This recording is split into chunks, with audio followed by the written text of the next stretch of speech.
Overall, veteran unemployment numbers have been shrinking for the past few years, but for the younger vets, that's not the case. Like, why did I survive the wounds that I survived just to come home and not know what I'm doing? The unemployment rate for post-9/11 veterans is higher than the rest of the population. After everything they have done for us, the idea that any of our veterans are spending months or even years struggling to find a job is unacceptable.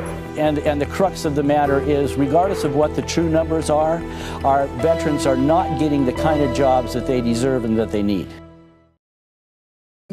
From the last sentence of his first inaugural address memorializing Martin Treptow of Cherokee, Iowa, to his farewell address 8 years later, Ronald Reagan never wavered in his quest to build our all-volunteer force on the image and societal potential of the American citizen soldier. America's current generation of politicians pave our way to war by characterizing us as an exceptional nation, but all of them forget the truly exceptional service and capabilities of our veteran citizen soldiers. To them, our veterans are collateral damage. But in small communities across the country, the people remember their sacrifice and long for their rightful return to our communities as national assets. One such community is the iconic village of Wellington in northeastern Ohio.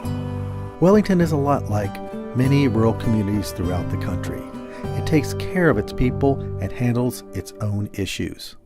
Wellington is a village right now of about 4,800 people. And still pretty much a rural town. People here are kind of laid back, and it's a farm community, which means they're close to the earth, which means in all things their feet are on the ground. Small town in Ohio where people care about each other. I think that that's the most important thing about, living in a small town is the community. And we're a historical village, and we like to maintain the historical look of the downtown area. We're proud of the fact that the artist that did the Spirit of '76, Archibald Willard, was in Wellington, and he's actually buried in our cemetery. It's considered the most recognizable piece of American art anywhere in the United States. One of the key purposes you can see in the Spirit of '76 is the idea of sacrificing and giving up for future generations and giving back to others. If you look at the people who Archibald painted in the famous painting, they're all people who in some way represent a little piece of all of us. In Wellington and across America, citizens understand the waste of unemployment and the underutilization of veterans returning from Afghanistan and Iraq. It's not like it was for the World War II generation or even the Korean or Vietnam soldiers. There was work. You could go work at Ford and make a good living with not a whole lot of skills. We don't live in that world anymore. It was kind of a shock. I didn't expect to come back and immediately be hired by some giant company and be the top fish on the market, but at the same time going to a gas station just trying to start humbly and being refused, it was really kind of a hit. It was a promise made, a sacred promise, by another generation of politicians, and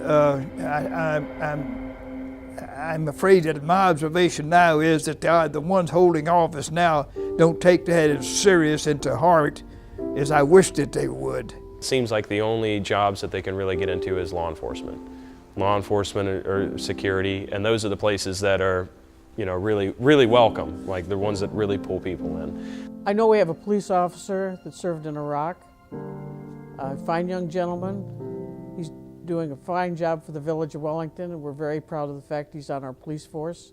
I finished my police training in June of 2013, and I got a couple part-time jobs as a park ranger, and then a couple as part-time police department jobs, and then I got a part-time job here and eventually full-time here. But you've got to have something for everybody, so everyone will fit in, so they'll be able to live a useful life, a constructive life. But people do have skills. They do want to work. Yeah, I tried to get hired in at a gas station just to stop and go. And they were basically talking down to me. They said, well, the Marine Corps is all you've done. You don't have any other skills or work things there. And they said, well, we don't think the Marine Corps has marketable skills with the stop and go or you know, service. And I was a combat camera chief, you know, and that's what I did. I organized job orders. I was in charge of millions of dollars worth of equipment, but yet they couldn't trust me with the change drawer.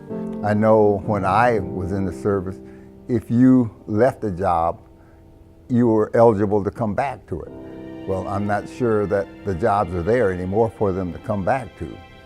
I'd be willing to bet that I've probably put in 60 to 70 job applications, and I've got 0 callbacks. How is it that a single mother can be in the military, wearing a uniform today, and file bankruptcy more than once in their career?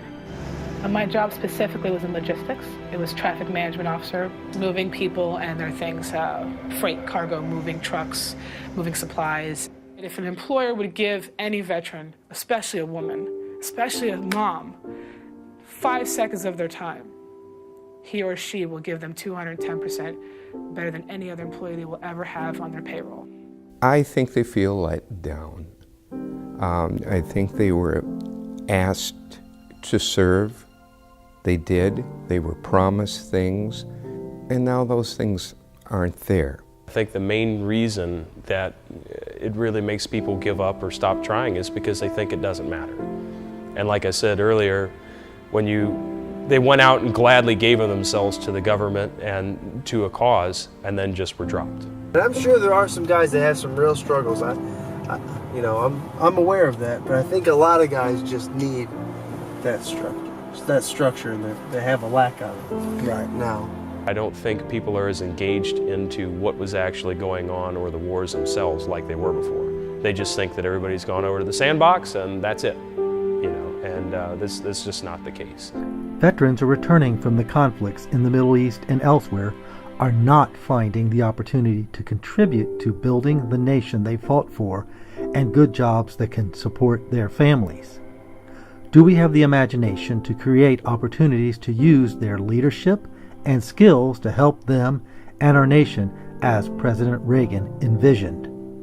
So I think a big piece of it is transitioning the purpose and the real fulfillment and the idea that I'm something, I'm somebody, and this is really important to the civilian world. We owe it to them because don't everybody go. Some people go and fight for the country and some stay here. Your costs aren't just winning the war, and they're not just winning the peace, they're also winning the war and the peace for the civilian or citizen soldier. And that's a cost where you're going to take care of somebody and their commitment, not just paying them a paycheck for the 4 or 5 or 6 or 20-year commitment, whatever it is, but as a person who benefited from their umbrella of protection, that's part of the cost of maintaining that service. When switching into the civilian world, I think it is difficult for a lot of veterans to find. Even myself, it's kind of hard to find that realm where you can do as much as you can. The best thing I went into the Marine Corps looking at is as long as I do everything every day the best I can and go as far with it and as true as I can, I'll never look back and regret any time I spent. And transferring into the civilian world, it's really hard to find arenas where you can actually apply that same kind of mentality and do the most and affect the most people you can and do the best you can. It's a little hard. The politicians that put them in the position that of being in war, they need to see everything, the whole details of what these young men and women are going through and what their families are going through. Many of them have to be retrained for something new. And there aren't as many jobs now as what it used to be. And I feel myself that a veteran, if he goes off to fight for his country and for the people, and when he comes back, he should be offered something comparable to what he left. But hold people accountable, starting with elected officials in this election in 2016. There's so much that needs to be done in little towns that certainly employing veterans would be a really good thing. Engagement of our veterans on the local level is a necessity. Our economically stressed small cities, towns, and villages require the nation-building skills of our military members as much as the people of the Middle East. They can contribute to our communities through support for infrastructure renewal, leadership for young people who need structure in their lives, and development of sustainable security. It makes me feel good to get out and talk to the people of the community and be a part of the community, really. I only grew up 10 miles away, so it's nice to be back home and be involved in Lorain County. We need more human involvement on the local level, not on the larger level. The solution is local and state government. In the village here, we have an electric department, and some of those people could take a course in electricity. We have a street department where people run equipment, tractors and front-end loaders, and it's something that's useful that they can, be proud of and, see that they're doing a service for the village and the country. Another thing you can do is have projects that involve veterans. Let's say doing research in a cemetery with a veteran, and that way you sort of buy into that. A piece of you is now part of the community, and a piece of you is now part of being with the veteran, and a relationship develops between the community and the veteran. We would encourage more veterans, if they wanted to be policemen here, we would encourage them to apply for a job, because we do like to hire veterans when possible. It's a sacred promise that was made, and it's a trust that was put in us. And we fail as a people when we don't complete that. Change is possible, but we, the people, in the spirit of America, must demand change from our elected officials.